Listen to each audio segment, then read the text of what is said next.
If you've ever wondered about the bill of lading process, you gotta watch this. Got a few things you might want to know that are pretty important, plus some things that I guarantee you didn't know about the BLL process. What is a BLL form? What is it used for? Why do we have to have them? Well, it has to do with states that do not have sales tax. There's only 5 of them in the United States: Alaska, Oregon, Delaware, New Hampshire, and Montana. All of these states do not have sales tax for all the same things, whether it be buying gas at the pump, things off the shelf at Walmart, whatever it may be. So we're up here in Oregon, up here in the Northwest. We buy stuff from Washington. I personally get stuff from out of state all the time. We do it a lot for work as well. And a bill of lading process is a very important thing to know, especially when there's a lot of money at stake. Why give that money to a state that sure as hell doesn't need it? Especially California, Washington. They don't need the extra money, trust me. So let's get to it. Bill of lading form. This is a generic bill of lading form. This comes off of a sheet, comes out of a big book type thing. It's a three page with a carbon copy. So one's for you, one copy's for the place that you purchase the items, whatever it may be, and then one's for the driver or the carrier, that's called. It has to be filled out properly. And what this is in my mind, this is a get out of jail free card. It has to be filled out with a DOT number. What is a USDT number? So it's a trucking number. It's usually on the side of a truck, and that is a federally assigned number for every trucking company. It has to have one of those to be legitimate. Sometimes even an MC, motor carrier number. And that should be listed if you have one on there.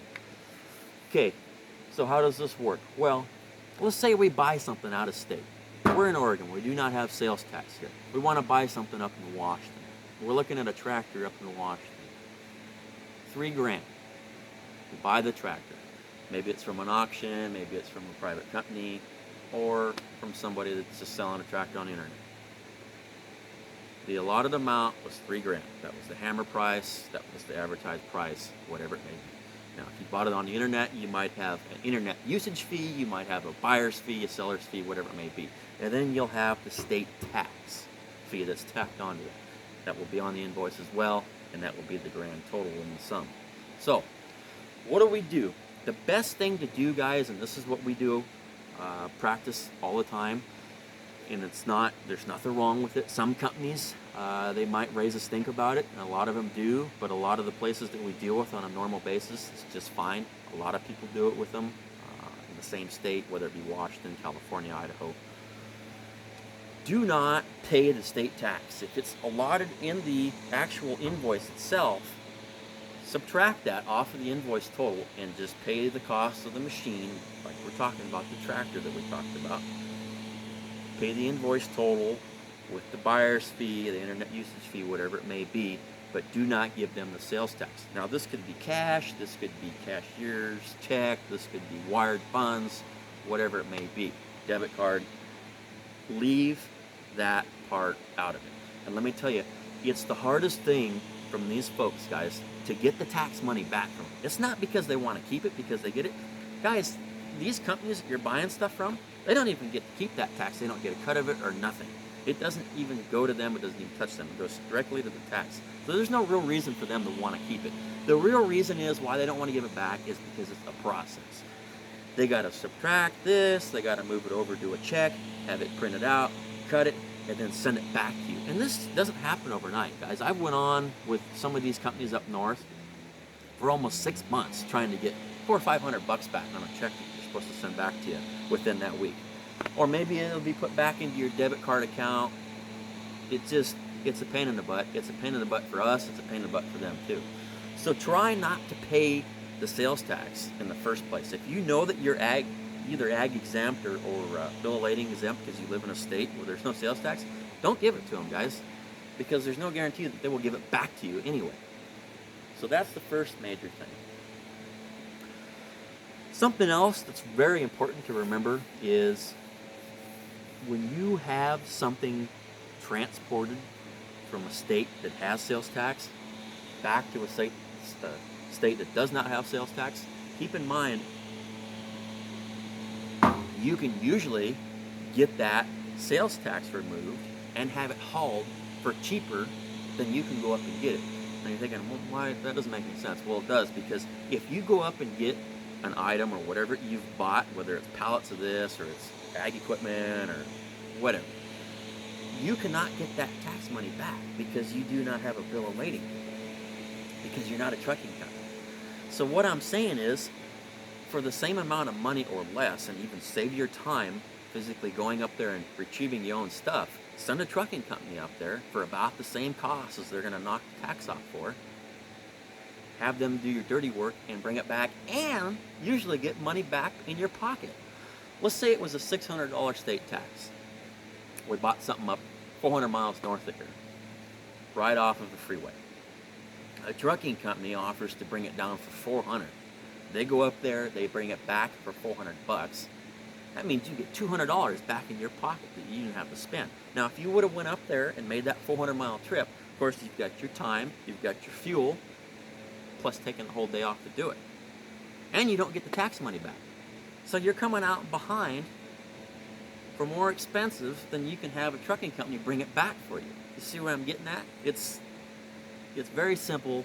It'll save you money, and there's no reason why people need to be giving extra hard-earned money away to these states for sales tax when we don't need to. Okay. A few other things. Sometimes, some of these states, and you know what, guys, I didn't make this little video to talk about people that were unknowledgeable about the process or how it works or how it doesn't work and get into a big argument. I'm going to tell you right now, we've been dealing with some of these companies for 20 years. And we've been dealing with some of the same people for that period of time too. And they still do not know the bill of lading process from time to time. They either forget, or they don't know, or their superiors, their foreman, or their boss doesn't know either. And they start all talking together and they all come up with the same idea that, yeah, we can't do that, we can't give you state tax back. Well, some of that's baloney. Some of these people don't know what they're talking about, and they physically don't know the ORS. They don't know the codes. They don't know what they should be doing. So, before you get into a phone argument or talking to these people, make sure you know and do your due diligence before you get into an argument with these guys, because you don't want to piss them off before they end up giving you tax money back, because you really might not get it back then. So, what I'm saying is, make sure you know that you're in the green before you go after these guys and say, hey, I want my money back. And like I said, there's no way that these companies on the East Coast know exactly how these companies and people on the West Coast work. They don't know off the top of their head these 5 states that are tax exempt. Nobody knows that commonly. So it's kind of hard for them to keep track of all that. And when you're dealing with a company that's over there and you're way over here, like 2,400 miles across the United States, they have no clue how that state does their tax refunds and how it works compared to them over there. Also, when you're doing the bill of lading process, guys, on the invoice or whoever you're talking to, make sure you tip them off in the first place, that you're sending a driver and you say, okay, he will present a bill of lading on site when he's there to pick it up. If you do not have this form filled out, guys, or your driver does not fill this out while you're there, they will not release the item. They will only release the item and knock the tax off after this has been filled out by your driver with the DOT number. Otherwise, you're going to have to pay the tax right on site while people are sitting around tapping their feet.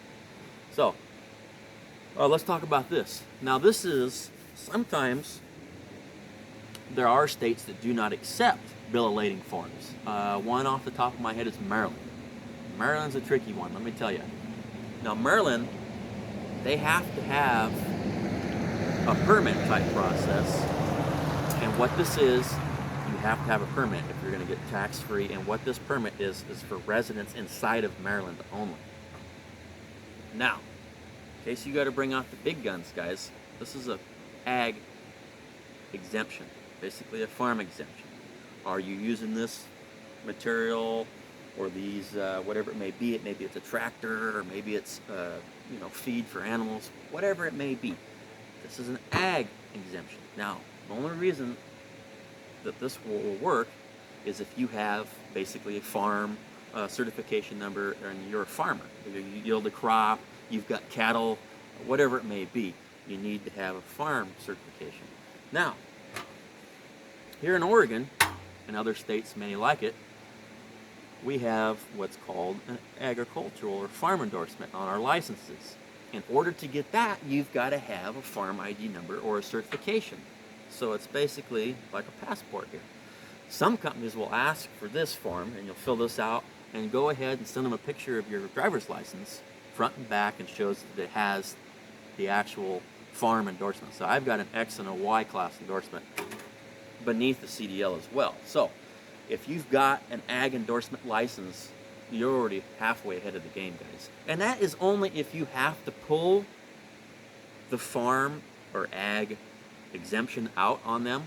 Most of the time you don't, but sometimes you do. Like I said, Maryland, they were pretty tricky with working with the West Coast, but we ended up getting, and this was years ago, and they haven't changed since, and they ended up getting through with us and doing the ag thing, and it was fine. It's been fine ever since. So we talked about the trucking.